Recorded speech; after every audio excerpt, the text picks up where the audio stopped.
Alrighty, folks. Solo pod. Welcome back to another one. Tom is out on a work trip, and I'm filling in as host. I do have a special guest coming on. You guys have heard him before, the one and only Drew Davis. He helped me kind of co-host this one, led a lot of the conversation. So I think you guys will like hearing Drew's thoughts. We're discussing the series, talking about, playoff picture, kind of what teams we like. Really just an overall good conversation between Drew and I. So I think you guys will like it. We hit on the comment of the week, and then I update you guys on Tom and I's challenge that we got going, give you a score update, as well as what that poll is looking like right now, where it's trending. And I give you guys my thoughts on the series, kind of in the interview a little bit at the end. So stick around. This is the Pipe It Up podcast, and cue the intro.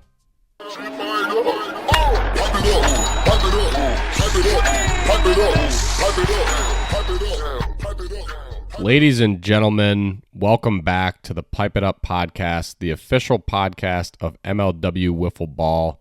I am your solo host today, Jack Aigner. Some of you might know me. I am joined, however, by a former host of this podcast, someone who loves to talk, loves to come on the pod, loves to do numbies. The one and only, I mean, he really doesn't need an intro, but that is the intro for the day. But the one and only Drew Davis. Drew, thanks for joining me. You're welcome. Dude, my cat loves your voice. Oh, that's excellent. When you started talking, he instantly rolled over and was like itching himself on the ground. It was crazy. I do like to think I have a pretty good track record with cats. A lot of people are not cat people because they've either been attacked by a cat or had a pet cat that, maybe did something they weren't supposed to in the house, so they didn't have a good experience. But I've got nothing but love for cats. I used to be a cat hater, and then my mom got this cat. I don't know if you can see my screen. Oh yeah. And now I love cats. Beauty. Because this guy's like my best friend. It's a pretty kitty. Yeah. Well, all right. Well, what's up? What's up, chat? Yeah. Well, what's up, chat? I'm glad to hear that your cat likes my voice. I hope the human listeners also like my voice because, again, no Tom today. He's got a work trip. So we're filling in here. We wanted to get Jordan on. A couple scheduling conflicts came up last minute, so we couldn't get Jordan on. But I do, Drew, I guess I want to talk about his perfect game, really his perfect series that he didn't complete. And I know you were obviously on the receiving end of that, so you probably weren't as stoked about it. But I do like to think that you are someone who appreciates sports and just appreciates excellence when you see it. I mean, describe for the describe for the listeners kind of what it was like going up against Jordan. Well, so something that I think that hasn't been said either is that we played him last year, and I'm pretty positive that we got no hit twice against him last year. So I want to say we don't have a hit against Jordan since 2022. Yeah, I mean that was I can't remember the exact statistic that Kyle put in the video, but it was fairly obvious that Jordan versus the Cobras is coming up Jordan pretty much every time in the history. It's weird. I think what I noticed that he does well, that makes it so hard for us at least, is like, so he throws the same kind of like two seam that Cratch throws, but the thing I know that he does really well is even though he doesn't have like RJ's height, what he does is he gets really good extension when he throws. So he almost like hops off the mound. So like he throws, like he makes sure to get his hand out as far as he possibly can. Remember when Noah Dabrico used to pitch and he would like, yeah, he would be so far out in front. It would, instead of pitching from 30 feet at Colts Field, it was really like he was pitching from like 15. Yeah. That's almost, I feel like, how Jordan throws, but in a way more actually throwing way. Yeah, it gets on top of you fast. I loved that Kyle kept that entire last inning in the video. I don't know if he's ever done that in an MLW video, like shown the entire inning, but I don't know if it was just the last inning and Jordan was in such a good flow state there, but Did it show every pitch? He showed every pitch, and Oh, I didn't know that. What I was gonna say is, I think a lot of guys, and I'd like to hear your opinion on this as well, Drew, but a lot of guys will attempt to get ahead in the count. Like pitchers will attempt to get ahead in the count early, and when you get ahead maybe like 0-2 or 1-2, you've got like a pitch to sort of play with. And with wiffle ball, it's a little bit different than baseball, I think, in the sense that for example, a pitcher like Caden, if he's up like 0-2 in a count, he can throw a knuckleball just because the odds of someone hitting it are so low, and like he might actually throw it for a strike, and he could get someone to chase really bad with it. And Jordan, he just seems to not care about that at all. Like he just seems to be trying to throw strikes, and like because he just knows nobody's gonna touch it the whole time. Yeah, I think he does a good job of like sequencing his two pitches. So like there are other pitchers in the league that I find that to be a little bit more predictable. Or if they show their grips, like Jordan doesn't really do either, where one doesn't show his grip, so you can't really tell what he's throwing, and two, he like throws in a healthy mix of both his drop and his riser. Mm-hmm. And like the finger ball and the drop are a little bit different. The drop just drops way more, and the finger ball is kind of more like a sinker, like it just gets on your hands really fast. So I just think he does such a good job of doing that. And I think I mean I would have to go watch his other series to see how he pitches other teams. I think definitely when he was facing us, he just realized that he could attack us, and the more pitches that we saw, like being down 0-2 sucks so much as a hitter because you feel like you have to expand so much, that I think he realized he's like, why would I get them to 1-2 or risk getting to 2-2 or even 3-2 when I can just punch them out 0-2? Because especially because he knew because we were expanding, he could expand like where he threw it, so he didn't have to throw a strike, and he knew that we were probably going to swing at it still.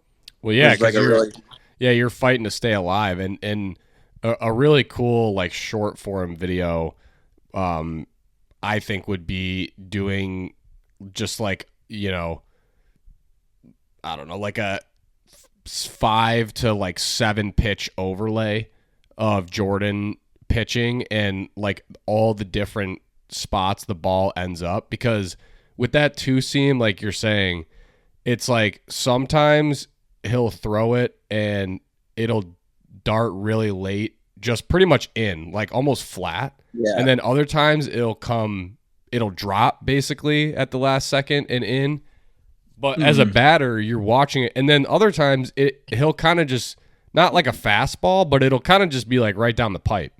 And yeah, that's where it's like, if you see it for the watch, for the viewers, you're just watching people strike out over and over against Jordan, right? Because you're only seeing like the final pitch.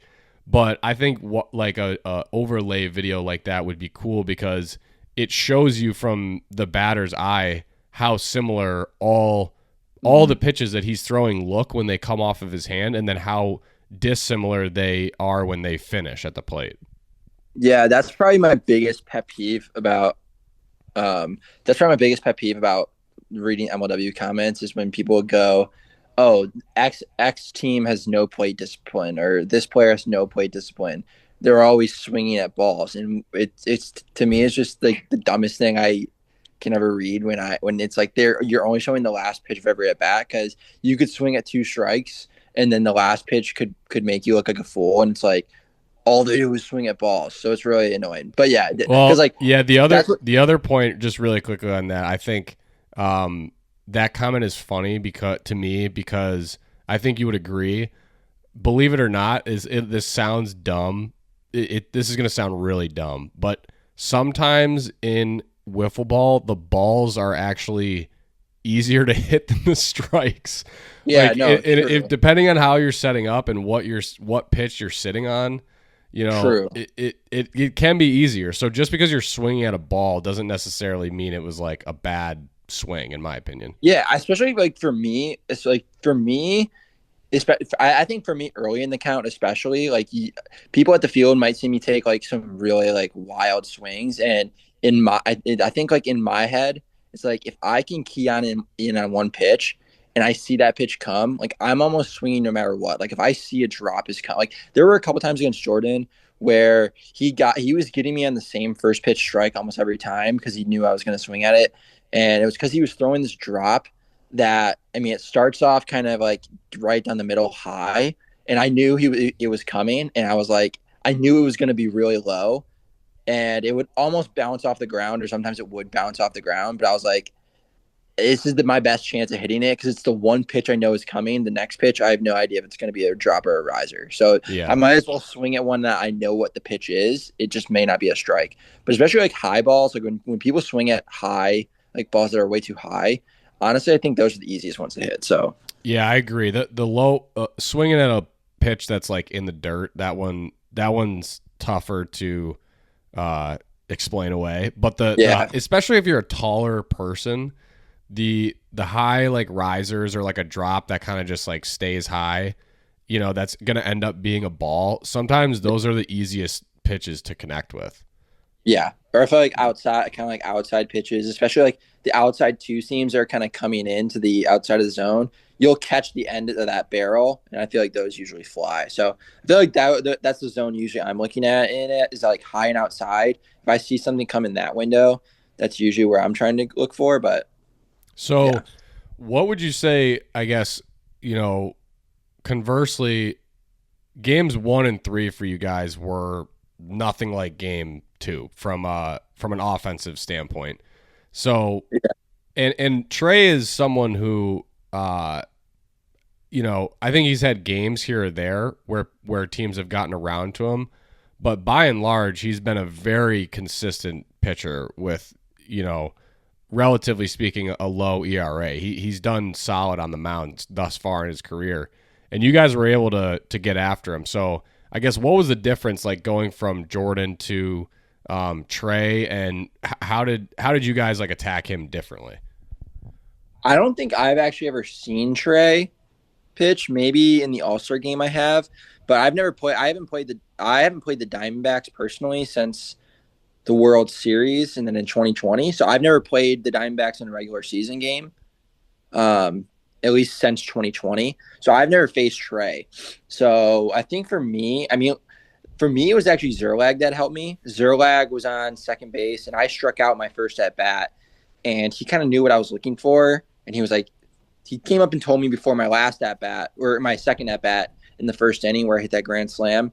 And he came up to me and was like, you know, the drop's coming. He was like, look for it high. And he was like, really start low, like start your swing low and just come up and get like uppercut it. Cause you know that I think like the way I like to think about it is like in baseball, you kind of have your one swing. And that's because no matter if it's a fastball or a curveball, every ball is coming somewhat on a downwards plane. Mm-hmm. Fastballs have a little bit more rise, but they still come downwards because the pitcher's throwing from up top and there's a mound. In wiffle ball, the ball can go up, it can go straight, or it can go down. So I like to try and get my bat path to meet the pitch. So if I think the pitch is going to be a drop, I'm going to have a little bit more of an upswing. And if the pitch is a riser, I'm going to have a little bit more of like a down choppy, top half of the ball. Yeah, a little bit more choppy, just because I think like the more you keep your bat on plane with the bat path, the better chance you're going to make contact. So he just kind of told me, he was like, stay back on it and try and lift it. And I think in that at bat, actually, because I talked to the Mallards fielders a little bit about it afterwards. The first pitch flood through me. I hit for a foul ball. Mm-hmm. And I think he threw the exact same drop ball again the next pitch. And then I hit the homer. So a lot of that was Flynn. In terms of like what the other guys were seeing, I think, I think the main difference between Flood and Robles is just like, I think Flood throws a little bit more like a baseball pitcher because he's still like a baseball player. Mm-hmm. And we have a lot of baseball guys on our team that just like we know how baseball players sequence pitches, and we know kind of his pitches, like even his drop balls, they still kind of come in. I feel like a baseball pitch versus Robles just knows how to manipulate the ball, wiffle ball manner so well. Yeah. And again, it's that extension. Like wiffle ball Robles gets so far extended out that the ball just eats you up. Instead of coming from 36 feet, I feel like Robles throws from like 27. Yeah. Because it gets so far on top of you. I think that's the main difference between Flood and Robles. If I had to pick one, I think Flood is a little bit more up and down, like vertical movement, versus like Robles has a little bit more horizontal. So it's like almost like you're worried about two planes of movement with Robles. Like you're worrying about it going down and side to side, versus Flood, it was almost you're worried more just is it going to go up or down? Yep. I would say that was probably my biggest key in. Yeah, I don't know if it was maybe a game 2 ball situation and he didn't have his full arsenal, but watching the video, like it just seemed like he just was throwing the same pitch every time. Like he and that could have just been that was his pitch to go to when he needed it in the count. But it was kind of that like you're saying, it's kind of a 2-seam, but it's more over the top. So it's more coming like, top to bottom than like what you said, left to right, like how Jordan was throwing. But he definitely seemed to be riding with that pitch like a lot. Honestly, it is really possible, just because the ball was hit around so much in game 1. Yeah. Like I can't imagine that the game 2 ball was like in good condition, although Caden was doing pretty well with it, but he also, again, he has like experience with both types of balls. So, yeah, I'm not sure. I can't really speak on it as much about the ball situation, but it's definitely super possible that Flood was having trouble with that. I don't really remember like what pitches he was throwing, to be honest. I was so locked in on the one pitch that he threw. I was just hoping that every pitch was going to be that way, and I was going to be swinging.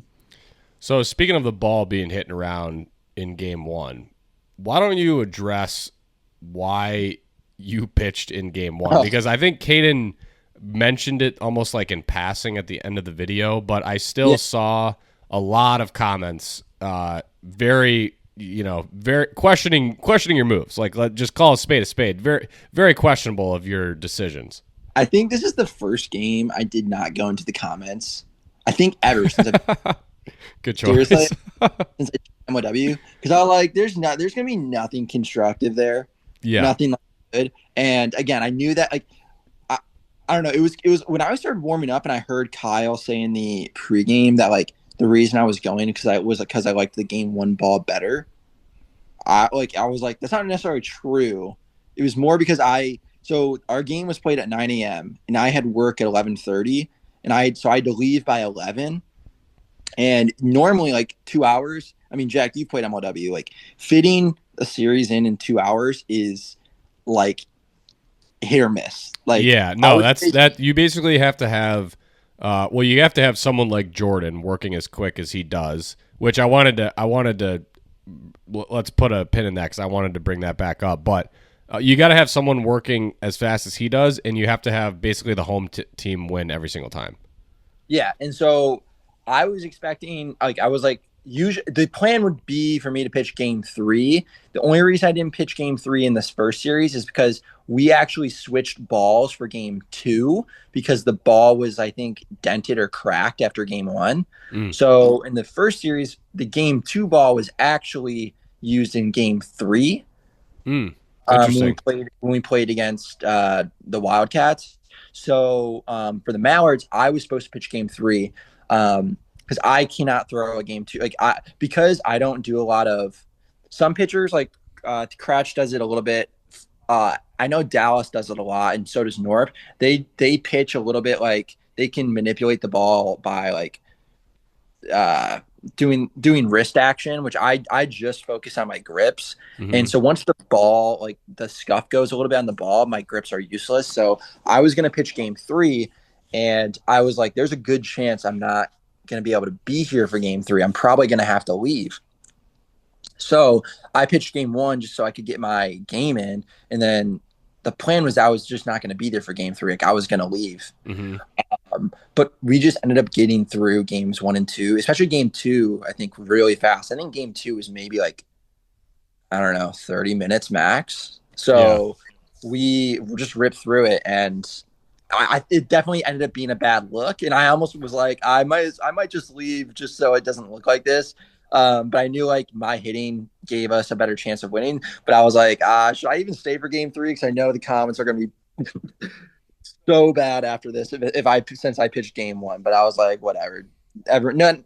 I'm like, people aren't going to understand the situation. That's okay. We know the situation. Like Caden knew, obviously, like I wasn't trying to make myself the ace or anything like that. It was really just time constraints were a big part of it, and we didn't think I was going to be able to pitch game 3.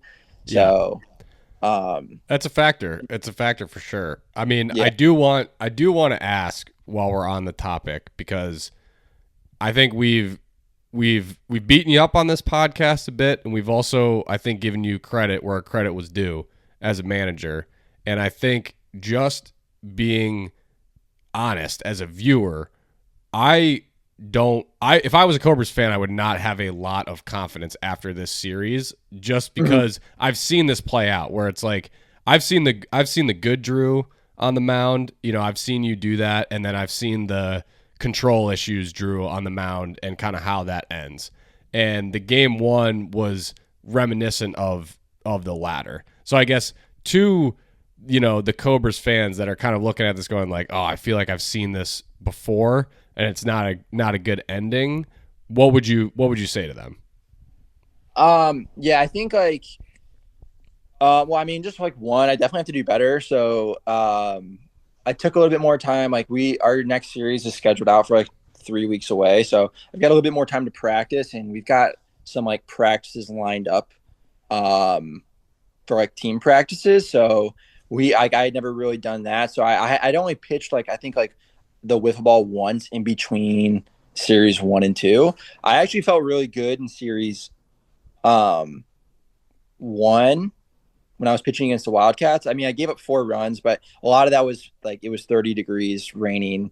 Yeah. Conditions definitely played a role, but overall, like movement wise, I felt pretty good. And even movement wise in the Mallards series, I felt good. I just didn't have a lot of control. I mean, I could give you 3, 4, 5 handful of reasons of why I wasn't at my best performance, but at the end of the day, I think I just have to pitch better. Well, do you feel like, I guess I would ask, do you feel, because number one, I think from like a sports story, like storyline, I think it's kind of cool. Like I think it would be a really cool story to see you actually succeed. I'm rooting for you is what I'm trying to say, is I'm rooting for you to come back and prove the haters wrong, just because I think that would be an awesome story. But that being said, do you feel like you are kind of the only option here? Because, you know, this bullpen for the Cobras looks a lot different than what it looked like in recent years. I mean, at one point we had Sawyer Bien on this team. We had, Brendan Baranowski, who was, did he win a Cy Young, or he was a candidate? Yeah, he did. He won. Yeah, Cy Young winner on the team. And now we have Caden, who I think we can agree is your ace, and he's been doing a great job. But that number 2 spot is sort of, it seems like it's fallen into your lap only because you are the last option. So are there other guys on this team that you've considered maybe giving a chance, or are they out there, or is it like, hey man, there's really no other options for the Cobras? Yeah. All right. I'm not, this isn't going to be super long winded, but I want to add, I'm going to say, I'm going to give a fleshed out answer for this. So, okay. So give me your patience, listeners, please. I promise my point will be made. Okay. I'm going to address some points here. I'm going to try and address everything that you asked. Okay. Okay. Part of me, because you asked like if was this part of the plan and how cool of a sports story it is. And there's a little part, like a superstitious part of me that feels like it always, like, you've seen the ups and downs of the Cobras through the 11 years I've been in the league. Mm-hmm. And part of me just feels like after that 27 World Series where I gave up the pitching duties to someone else for a game. 20 2017. Oh, 2017. Oh, 2017, back when we blew the 2-0 lead. yeah.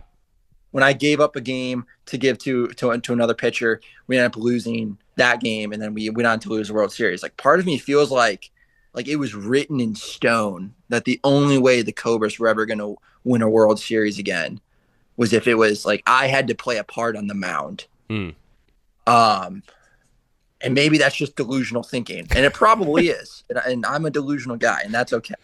But in terms of like asking if I'm pitching only because I feel like it's the only option, I would say like two things. One being that after last year, it was always like after I knew Barron was retiring, it was kind of, and we knew that early on.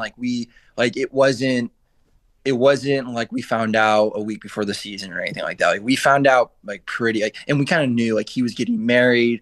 Like he moved, we knew he was looking for a house. He had started a new job last year too. So we kind of knew that like things were kind of getting to that point. After I knew that, it was always kind of my plan to kind of come back to pitching. And that's why I pitched, like I think at the end of last year or like in a game at some point last year, just to kind of see how I felt. And also it was because I've been pitching a lot in blitzball, and part of me was like, if I want to stay in shape to pitch better in blitzball, they can help each other out. If I'm pitching more in wiffle ball, it'll help me pitch in blitzball. And if I'm also pitching in blitzball, it'll help me pitch out in wiffle ball. And so I did kind of engineer the squad to make it so where I was the second option, but I also think I engineered the squad to make it so that we didn't have another option, because I do feel like I like that pressure, and it makes me feel like I have to perform, which I don't think is like a bad spot to be in.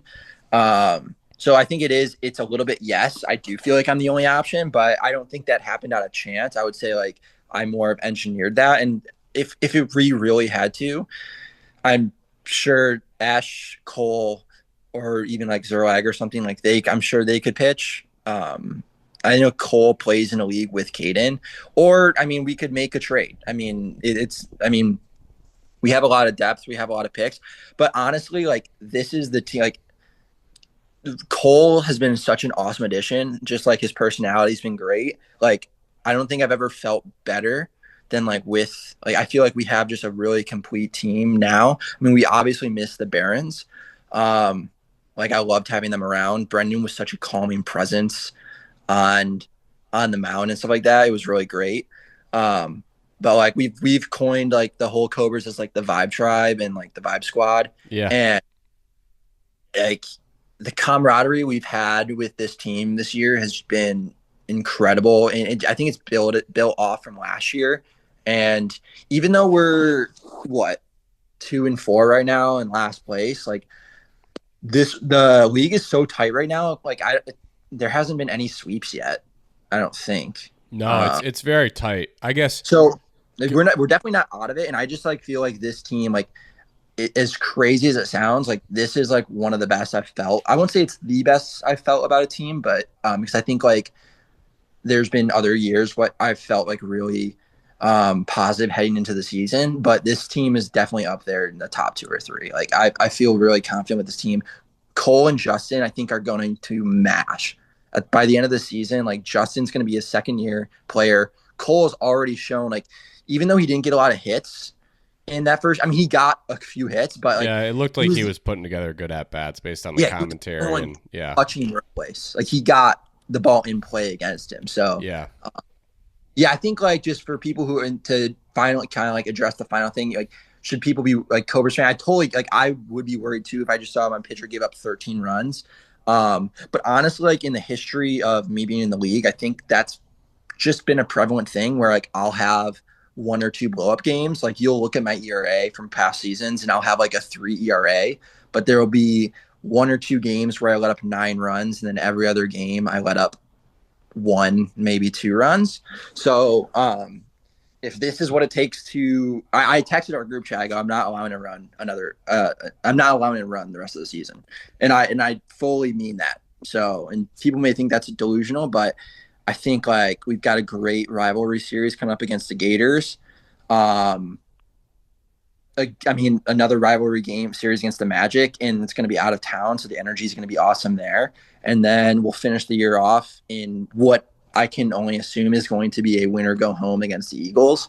Um, so I just think I mean, the Mallard series was kind of free and easy. I feel like we were like second series of the year, let's win a couple, and now it's like I really feel like the pressure's on, and Yeah. I'm excited for it. I think other people might be like, we're getting scared, like we might not make the playoffs, and I couldn't be more pumped. Okay, well that's interesting because I was going to. I'm not really surprised that you're that confident, but I was going to ask if you think the Cobras have what it takes to make the playoffs. Obviously, I think you answered that question. It sounds like you do, but to just follow on with that, in addition to maybe you putting in a little bit of work on the mound, what do the Cobras have to do to make that run? Because you guys are on the outside looking in. Like you said, the league is so even that it's hard to imagine that a bunch of teams. Not saying you can't jump up 2 spots, like that's not like very hard to do, but I feel like this year more than ever that series two, it meant a lot because it kind of was like it kind of decided, all right, who's going to be on the bottom third, looking in. But so outside of you kind of improving on the mound a little bit, what do you think's like the biggest thing that the Cobras as a team have to do to get over that hump and kind of and break through and make the playoffs? I think winning just one against the Mallards kept us in a good spot. I think if we would have been swept and we would have been 1-5, I think like that would have been really troublesome. I think like because we haven't seen any sweeps, and I don't know I think the next series is what, the Eagles and D-backs. Yeah. I'm not expecting there to be a sweep in that one just because it's a rivalry match and you have such good pitchers in that. It's hard to imagine either Dallas losing 2 in a row or Norp or even their new guy losing multiple in a row. So I think that's going to end up in a 1-2 punch. So there's going to be another team at 2-4 rocking with. There's going to be multiple teams at 3-3. So at the end of the day, we're 2-4. But I think what I've told our team is we need 7 wins to basically be in a position to make the playoffs at the end of the season. I have our line at, if we go 6-3 the rest of the way, I had told them we're 100% in. That would put us at 8-7. There's never, ever, ever been a team at 8-7 that's missed out in the playoffs. There has been a team I think it's happened twice where a 7-win team has missed out, but because of the elimination of divisions, I think 7 wins basically guaranteeing you a playoff spot. I would say probably like a 90% chance. So I think 5-4, if we go 5-4 the rest of the way, we're putting ourselves in a really good spot to winning, to getting in the playoffs. And I think the teams that we're playing are probably going to be the teams that we're fighting against. So I think winning those head-to-head matchups will be important. But in terms of like what we need to do, Caden just needs to keep doing. Caden doesn't need to do really anything different. He's been awesome. He's been fantastic. I think I need to be a little bit better at getting on base. I think my power's been there, and I've consciously made an effort to sacrifice a little bit of on base and a little bit more walks to have a little bit more power. I think I need to maybe go back to finding a balance a little bit, especially since we do have other hitters on our team. I think in the past it was like we didn't have a lot of power hitters, so I had to provide that power.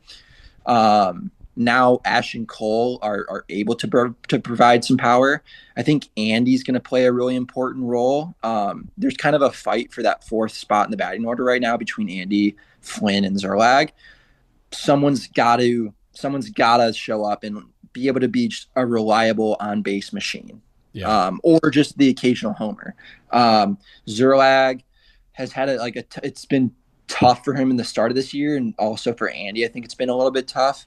But I think honestly, like, it sounds silly. I really think that our team is just like made for the playoffs. Like we showed last year, like how we can turn it on once that playoff atmosphere comes. And I think the way we play the regular season, like, I think sometimes a lot of the regular season games are really high scoring.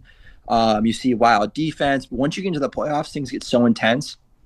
Base running and defense really can help determine a lot of games. I think we do those things really well, defense and base running. And Cole is actually going to be our new starting left fielder. He had some blunders in the first series, but it was his first series playing in MLW. But you can just tell the athleticism's there, and he played D1 baseball at a high level. So he's going to be our new left fielder. I'm going to be in right field. I think our defense is just going to take another notch up. And I don't know. I think we have just shown in the past that, like, if we can sneak into the playoffs, we're a team that a lot of teams I don't think want to. I mean, maybe they do want to face. I don't think teams want to face us just based off, especially what we showed last year. I think the Preds at first didn't want to play us, or I mean, they did want to play us, but then we put up a pretty good fight against them. Mm-hmm. So I think, and also with Caden on the mound, like, he's 1-3 in terms of win-loss, but his ERA is like, he's allowing 1 run a game. He's been absolutely incredible. And so we just honestly need to score some more runs. I think we're doing a really bad job at getting on base.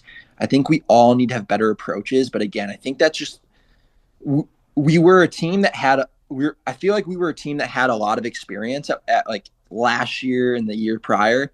And we've kind of gone back down, and now we've got Ash, who's a second-year player, and in all honesty, played half the season last year. So he's barely even a second-year player. He's kind of still more like just a rookie. Cole is a rookie. Andy hasn't played a playoff game in how many X amount of times. Or, I mean, he played us. So, but still, he's still, and he missed last series. So I think, like, Cole and Justin are really going to be the keys, honestly. Like, I think I've been pretty consistent. I actually watched a video the other day on, like, different players, and I think, like, they said I've had basically the same stat line for the past 4 years running. So sounds right. Like, you've been consistent. I'll give you that. Like, he's going to hit 3 to 4 home runs, and he's going to bat like 230, and I'm like, yeah, it's basically what I'm doing. So I mean, that's solid. That in MLW, if you could do that every year, you'll take that. That is solid for sure. And I'm probably going to be slipping myself down the batting order next series, so I'm going to be batting third, and I'm hoping that Cole and Justin can kind of head that top two. I mean, I'm just looking at the stats here, and through. I don't think Cole played in the first series, right? So just through one series. Did Ash play in the first one either?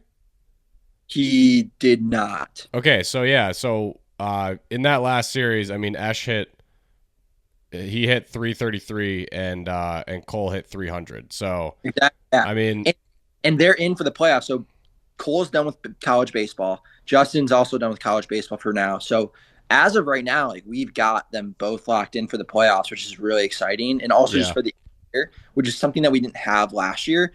I think this Gator series is going to be really big. I mean, I think you have to look at it as you have to win 2. And I think this is a really good opportunity for us to win 3. I think with it being such a high, like, obviously the podcast listeners know, like, it's going to be an emotionally intense series. So I think this is a good opportunity for us to try to get a sweep, which can't remember the last time we swept a team. Yeah. I think it was against 2 years ago. So this is like one of those, and I feel like this is kind of always where we've done it, where we have like a mid-season sweep that puts us in a good position to make the playoffs. So honestly, I'm really looking forward to this upcoming series against the Gators. I think it's going to be really fun, and it's going to show us a lot about, and you know what? Listen, I've got all the confidence in the world in our team. If things don't shake out, we'll go back to the drawing board, and we'll figure what we have to do to try and make the playoffs for the year. So whether that's making a trade, whether that's messing with the lineup, messing with the pitching depth, we'll try and figure it out. So what would you say? I mean, I again, not surprised. No shortage of Cobra hype coming from the manager Drew Davis, as he should. I guess in your most subjective, or should I say, in your most objective personality and most objective takes, non-bias here. Give me like your after one slate and a couple series. I know we haven't seen every slate 2 series out yet, but just through the first part of the year here. What are your top? Give me just like your top 3. You don't have to give me like your manager power rankings or whatever, but give me like your top 3 World Series contenders as you see it right now. Contenders? Yeah, I would say that's a really good question. if you had to put if you had to bet on it or something, you had skin in the game. What would be like the 3 teams that you're like it's got to be one of these 3 teams? I think I would probably say this. I think it's really hard because this is definitely, I think, like, I feel like you can say this every year, but I don't know if you'd agree that to me, this is the tightest it's been because I think like each team has like each team has a flaw almost. Yeah. Like one flaw. Like to me, I want to say the Mallards, but my flaw with the Mallards is in the past, in the playoffs, they just haven't gotten it done in the past couple of years. Yep. It's fair. I mean, that's did you see that the trivia stat was the last playoff win by the Mallards? I think it was 2019. I think it was. Yeah. Here's my 3. I'll say, I think my 3 would be the Diamondbacks, Mallards, Cobras. Okay. Wow. And so why I know obviously why you're putting the Cobras there. Why the Diamondbacks and the Mallards? I would say the Diamondbacks and the Mallards because the Mallards, to me, it's their hitting. Their hitting is so prolific. Like Robles, Combe, who's your other guy that I'm not? Flood, good hitter. Jorgie, like their lineup is such like a 3 to 4 headed monster, and Robles can shut you out on any day. So they're just such a scary team to play against. And then the Diamondbacks for me is just like the pitching depth. Yeah, it's pretty insane. If Norp's having a bad day, they can put their new guy in who's pretty nasty. Yeah. Or if he's not going, people sleep on Casey Bennett, and he gave up the couple runs in the first series, but Casey Bennett to me is still filthy. I think he is so underrated as a pitcher. Like Casey Bennett to me is nails. Like he's got such a good arsenal. And then put Jonah on the mound. Like they've got so many pieces, and honestly, just like late in the season, you can't count out Jonah and Norp as hitters. And then look how good Sullivan did in his first series hitting wise. Like he showed he can hit. Yeah. So I think those 2. And then if I had to try and like put an unbiased spin on our team, the thing I would just look at is like, I think not much of our team has changed since last year other than the Barons leaving. But if you look at how we performed in the playoffs, especially that series against the Preds, we had no Barron, we had no me. And who else we didn't? I didn't think we had Esh or Cole. So we're missing our top 2 hitters. The guys are our top 2 hitters right now on the lineup.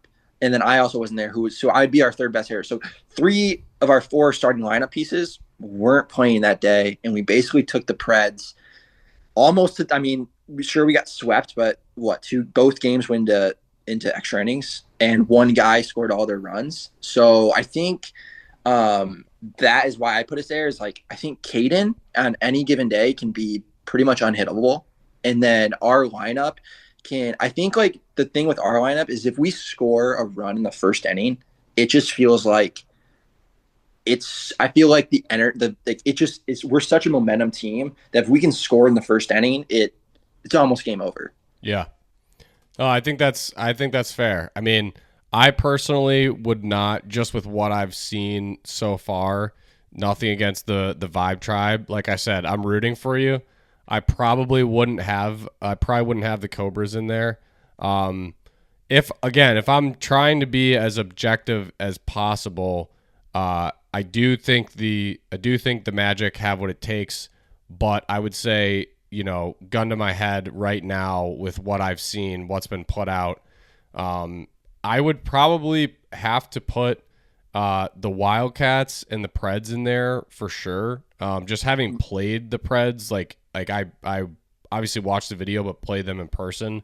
It's just so hard to count them out, especially if Evan can get healthy. I mean, that's like that has been the Preds' flaw forever. Was their number 2 arm, and now they have one. I totally agree. So, and then I would say the Wildcats are just like they've never not been a good team on paper, but it's like now the paper is actually playing out where like all the guys, I mean, Kyle is like probably statistically one of their like worst hitters, and it's Kyle Schultz. So, I mean, I think that's saying a lot with how their lineup's doing. And they're just a scary looking team. Their pitching depth is there as well. And then outside of those two teams, I mean, I want to say the Mallards, but I feel like it's a little bit of recency bias just because I saw, Jordan kind of dominate you guys. And I do agree with you that their kryptonite in general just seems to be playoff series. So I probably lean towards the Diamondbacks. I don't want to count the Eagles out. Like I do think the Eagles are still there. But yeah, I think if I had to give top 3, like right now, under the gun, probably Preds, Cats, Diamondbacks. Yeah, just because I think it would be a fun exercise. Really quick, I just want to touch on kind of the things I'm interested to see from the teams that I didn't list. Like one thing. Sure. For me, the Eagles, the thing that I think took me out of it is one, I didn't really watch their opening day series, but for me, it's the Zach Whalen not being there. Yeah, it makes a big difference. I mean, you'll see it in the video if you watch it. He was such a consistent bat and just like presence there. And it's like Dan's like the only one left of that original group. So it's like a whole new Eagles team, despite Dallas still being despite Dallas and Urgaitis is still being there. Like it just like Zach Whalen leaving felt like they lost a little bit of that identity of what they were as the Eagles. Like to me, the Eagles were always like they're gonna pitch you, they're gonna hurt you pitching wise, and they're gonna get on base. Like they're going to get on base. Yeah. And now part of that identity is a little bit gone. For me, with your team, the thing that I'm most interested to see is not the fact that Grant's bat may not be there, but it's actually just from like playing you guys, I've seen like how much Grant and RJ like have conversations, like especially when RJ's on the mound, like just Grant kind of being like a leader and in guidance there, especially just being like the wiffle ball and kind of baseball mind. So I'm like really interested to see like how just his presence not being there plays out. Yeah. Not as much that, but like I want to see RJ like take the next step without that like having that second like head in there. And I think that's a good observation. I mean, that was definitely something that did not show up on the stat sheet like in prior years. Having Grant, it's just like that intangible of like what you're saying, just his presence. It 100% makes a difference. And the only reason I think I thought of it is because for people who watch our Blitzball stuff with John Boy, like I changed teammates this year, and my teammate was like he was like an older guy. He played a lot of baseball, like he played like JUCO baseball, and he was just like this like leader. Like he had that authority over me where he could, if I started getting in my head, he could kind of be like, hey, let's chill out, let's calm down. Mm-hmm. And now my partner and I, we're kind of like the same age. Like sure, we've got a lot of vibes with each other and a lot of team chemistry, but it's not the same as having that like mentor that's like above you. So I want to see how that plays out with RJ. For me, with the Preds, it's just like sometimes it feels like the whole Mike Trout for the Angels, where like you'll see, like for example, like this last series, Crouch hits 4 homers, lose the series 2-1 to the Cats. Like man, and obviously Porter was hurt, so and that guy's, oh my god, that kid is filthy. Like I texted our very good. He's very good. I was like, this kid is sick. But to me, it's just their depth hitting. Like, I need to see more of their depth hitting because, like, as much as good pitchers are valuable, like in the playoffs, they get clipped every once in a while. Yeah, and they do. I need to be able to see Ryan get clipped and people other than Ryan fight their team back into games against teams not named the Wildcats. Like we've seen them do it, but I need to see them do it against other teams, and they did it against us last year. So props to them. Yeah. But I think I just need to see it on a more consistent basis. And then for me, like this, it's gonna sound so weird, but for the Wildcats, and also like I should say, the Wildcats have probably like my favorite non-Cobra to watch. Like Ty Fresnick is so electric to me. Like Yeah. he makes such good contact with the ball. But I think for me, it's just like I want to see something about their like I need to see that team like come together. Like that team needs to go on like a 3-day weekend camping trip to me. And I feel like they've got so many different personalities and like different like they've got guys from all over the country. They've got like all different ages. I mean, you've got ages stemming from like 16 to whatever PB is. You've got Florida to Wisconsin. You've got all these different guys, and I just need to be able to see them like come crunch time in the playoffs. Like I need to be able to see them like pull it together. Yeah. So that's my kind of like where I'm at with each team. Yeah, that's fair. The Gators, I think I just need to see like I need to see Sawyer's bat. He was great on the mound last year, but I think like for them to win, they need to have his bat, and they just need to have like obviously you cannot have Jeremy take a step back. Like you need Jeremy to either be how he was last year or get better. Yeah. We saw the supplemental hitting with like Chatty and Cheatham, but like I think it's easy to do first series of the year, but let's see it come series 4 or 5 when pressure's on and it's been a month since you played your last series. So Tommy and I talked about that too, because I had mentioned, kind of how dangerous the Gators look when they have their lineup working like that. And, Tommy pointed at the streakiness of a guy like Sawyer's bat, but, after the first series, I mean, he hit 500 in that series with a home run. So, if he can at least do, 75% of that, I mean, they're going to be in really, really good shape. So, I agree. I think I agree with all your points. And I like that exercise. So I appreciate you giving your feedback, Drew. I'm going to wrap this up, probably solo just to do some of our segments. But again, always appreciate you coming on, giving the Pipe It Up listeners your 2 cents. And I appreciate you co-hosting this one with me. Hey, I've got a quick announcement just for anyone that is coming to the Maryland series against us.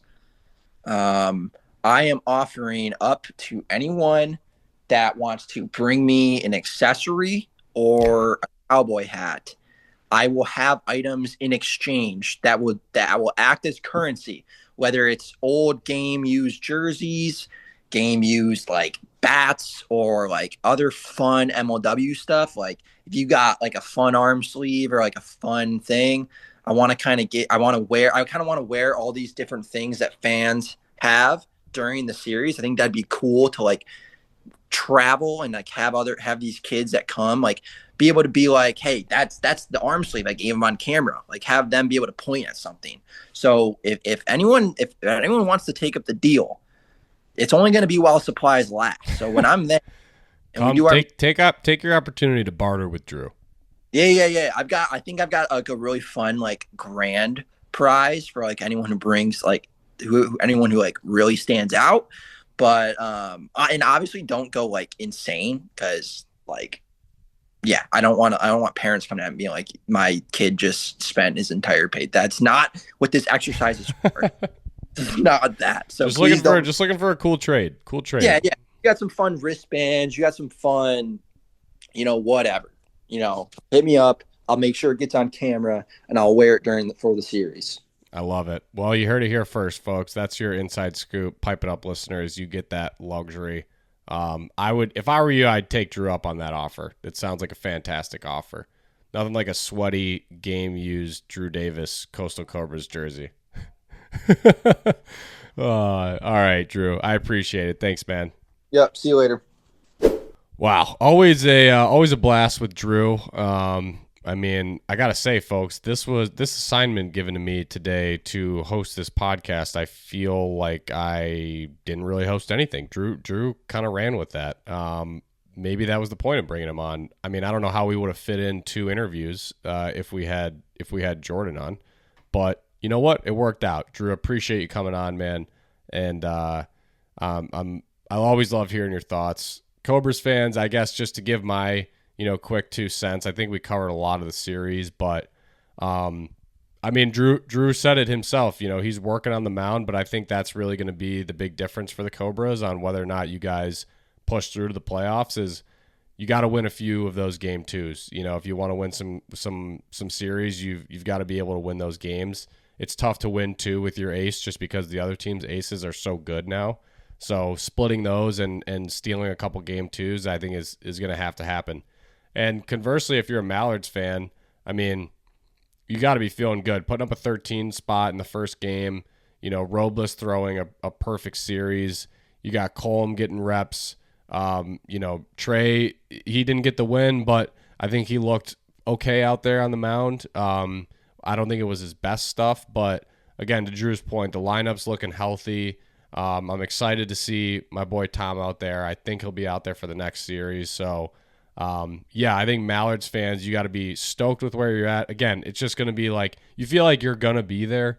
You're going to be there in the playoffs. The question is just going to be whether or not we're going to get it done if you're a Mallards fan. So I think the moves that Tommy made, getting Trey, it definitely added to their pitching depth to hopefully help them get over that hump in the playoffs. So we'll see. Time will tell. It's exciting stuff. It is a very close league. Just to quickly hit on our segments here, because this podcast is running long here. Comment of the week. This one comes from AJ. When Jorgie wears headbands, Robles doesn't allow a base runner, period. Take note, TC3. I thought it was very funny. I think we've talked about this on the podcast, like kind of the right amount of drip, I guess the kids are calling it these days, to wear. But and I know Tommy's more of a classic modern guy. I did not realize that he did not allow his players to dress how they want to. So put a pin in that, because we're gonna have to address that when he comes back. I think that that's a little, I don't know. We're just gonna have an honest discussion about that. I did not realize that he was literally limiting his players to wear what they want. But hey, it's his team. He can manage how he wants. Quick update on our challenge. I know some of you guys are probably going, you guys have told us you're going to do a poll for 3 weeks now, 2 weeks, and we just got one up last night. When I voted, and yes, I did vote. I will not tell you what for, but I did vote. The 9-inning challenge was just running away with it. So I'm not going to declare victory just yet because crazier things have happened, but let's just say I would be shocked if that was not the final end result, which I think Tom and I both kind of felt going into it. So it's looking like the 9-inning challenge. We'll keep you guys updated on that next time. So far for the score update after this series, we both correctly picked 2-1 Mallards. I had the over with 40.5 strikeouts, which I don't really know what I was thinking. That was the line that we got from Sean, but after watching a series like this, it just seems like a lot of strikeouts. There were 35 total, so Tom does win tiebreaker. He gets another point on me. So updated score is now 15-12 Tom. The next 2 series coming up are major because we have opposite picks in both of the next 2 series. So I'm not sure what the upload. I think Eagles Diamondbacks will be next. So I have 2-1 Eagles. Tom has 2-1 Diamondbacks. That was the St. Louis series. So that video I just know is going to be sweet. And then I have the Magic 2-1 over the Gators. Tom has 2-1 Gators over the Magic. So both of those are, if one of us goes 2 for 2 there, it's going to be a big swing. And if Tom goes 2 for 2, I am going to be fighting a major uphill battle. So I got to at least split this to, I think, keep it close going into slate 3 and probably get another super pick, get lucky. I'd have to see, actually. If we tie in this slate, I don't know how we'll do the super pick. Maybe it'll just alternate. Maybe we'll go like alternate possession and it'll go to Tom. We'll have to talk about that on the next one. But nonetheless, I think this was a great pod. Again, kudos to Drew. Thanks for coming on, man. I hope you guys enjoyed it. Tried to give him the floor. It's entertaining as always. But appreciate you guys listening with us, supporting us, and sticking around this long in the episode. So that is the episode conclusion. I don't know how to wrap this up solo. It's so difficult. I'm just staring at a camera talking, but I'll just shut up now. I appreciate you guys, and we'll see you all next week. Pipe it up.